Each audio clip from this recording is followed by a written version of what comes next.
Alors dans ce cours, on va découvrir que Firebase inclut un ensemble de produits et services que l'on va pouvoir utiliser pour créer, développer notre application full stack et sans serveur, avec tous les services qui sont gérés, eux, dans le cloud. Donc on ne va pas avoir à gérer les coûts, on ne va pas donc avoir à gérer les coûts qui sont liés à l'achat, exécution et exploitation de ces services, et en plus, on va pouvoir aussi développer et scaler sans effort. Alors tout d'abord, on aura Cloud Firestore que l'on va découvrir dans un premier temps pour créer une base de données dans le cloud, NoSQL, donc qui est différent des bases de données classiques et traditionnelles, qui vont être utilisées en créant des tables et des lignes.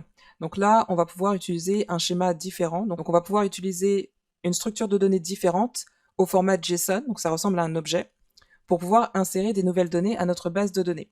Donc il s'agit d'une base de données NoSQL, flexible et évolutive pour stocker et synchroniser les données pour le développement côté client, à la fois côté client et côté serveur. Donc Cloud Firestore, c'est une base de données flexible et évolutive qui va servir pour à la fois le développement mobile, mais également le web. Vous avez également l'exemple de Firebase Real-Time Database qui permet de synchroniser les données entre les applications clients en temps réel. Et celui-ci, ce type de solution offre une prise en charge également hors ligne pour les applications mobiles et le web. Donc c'est très avantageux. Tout ça donc géré avec Firebase. Et donc avec Cloud Firestore, ça offre également une intégration transparente avec d'autres produits de Firebase. Donc on aura l'occasion d'utiliser Cloud Storage, également Cloud Functions. Donc c'est un autre outil, une autre solution qui est également disponible avec Firebase qui permet de créer des actions automatisées.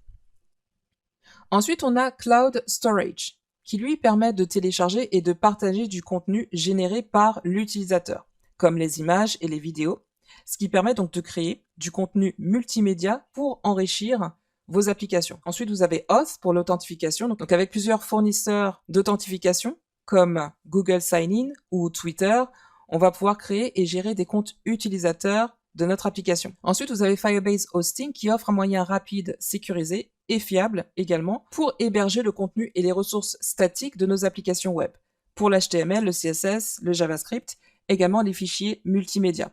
Alors vous avez d'autres solutions comme les fonctions qui permettent de créer des tâches de configuration. Donc on va pouvoir avec cela créer et déployer des fonctions qui sont déclenchées en arrière-plan et en temps réel lorsque des actions interviennent sur Cloud Firestore.